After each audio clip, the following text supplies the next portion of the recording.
Well, I'm going to begin, Emily, just by saying, I mean, it must be quite odd watching some of this film back, because for the most part, you weren't actually conscious. That's true. So you've kind of just left it with Kumail just to kind of fill in the gaps. That's quite a lot of faith.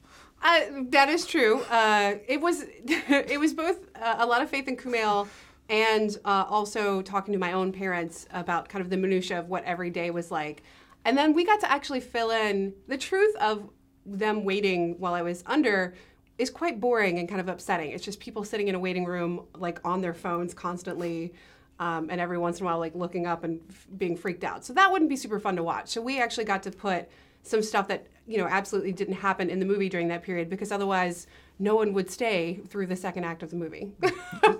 Because tonally, it's quite hard to get right. Because obviously, comedy and tragedy do blend together so well. But this is really very funny, a very sort of traditional rom-com in some regards. And then suddenly, the lead actress gets very ill. Tonally, that must have been a real challenge to get right. It was a little bit of a challenge. We definitely, we wanted to make sure, as long as the comedy all stayed grounded and wasn't like wacky, we always were keeping in mind anytime we were writing jokes or anytime we were writing something funny to happen that it needed, we never wanted to forget that there was a woman that was sick, because I think we wanted to pay deference to it, and also because I think it would have taken people out of the movie. So I do think, when you see upsetting things, it does kind of leave you vulnerable for bigger laughs, and I love that. And I love tension breaker laughs, and I love gallows humor. All that stuff is my family's kind of favorite kind of laughs anyway.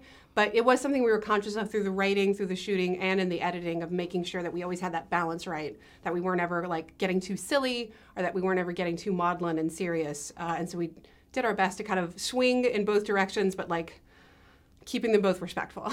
And was there ever any sort of discussions about potentially playing the role yourself? Was that never ever going to be an option? Not at all. I am fully trash on camera when I'm trying to be an actress. I can handle it kind of now, but I would have tanked this entire movie. And so, yeah, it was from the start. I think I cracked one joke at one point that like, I could just play myself. And then I was like, just so everyone knows, I'm absolutely joking. I wanted, acting's tough. It's a lot harder than people realize. And just because you've gone through something doesn't actually mean that you would be better at acting it out. So we wanted to get a professional. So we got, I think, the absolute best woman for the role. It must be quite odd, not just watching her watching anyone play you, but watching someone play you opposite your actual husband who's actually playing himself. Sure, yeah. yeah. That took some adjusting, I think. The auditions for the role of Emily I didn't go to, and so I thought it might make the actresses feel strange, but I watched all the tapes back, and I just watched all these gorgeous actresses flirting with my husband, and I was like, oh yeah, that's a thing that I've intentionally done to myself. But you just have to kind of put your big girl pants on and realize, like, I wrote this movie, I'd like for this movie to be good, and for the movie to be good, I need Kumail to have chemistry with Emily, and luckily everyone's a grown-up, so that helps.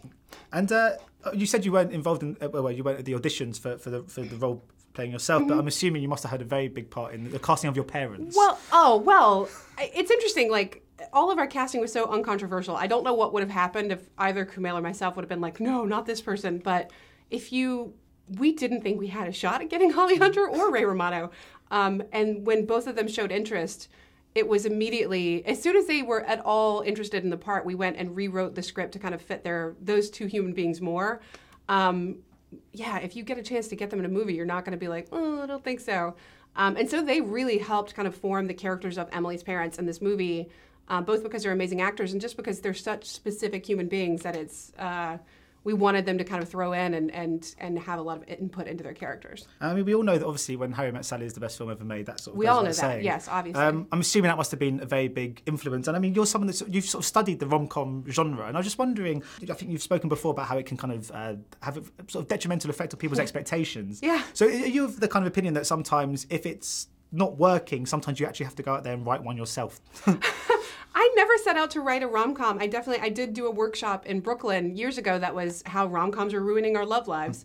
And I do have I have my own issues with the way that rom-coms always show people falling in love, even if they have like love at first sight, and like you haven't even spoken to this person. You don't even know if you like them. You're just kind of like based on their attractiveness and like some movie moment that was created. And I started taking that to heart in my actual life, and anybody that I had like a magical moment with, I was like, clearly we're meant to be together. So we really wanted to show a movie that you see the warts and all. You see the evolution of a relationship and how it's not always perfect, and you get into arguments, but sometimes that makes you stronger. And that every person comes with baggage and context. So I never set out to like create something for the rom-com, but I'm glad that we did. I'm definitely glad that we did. Thank you so much for your time Yeah, today. thank Much you. appreciated.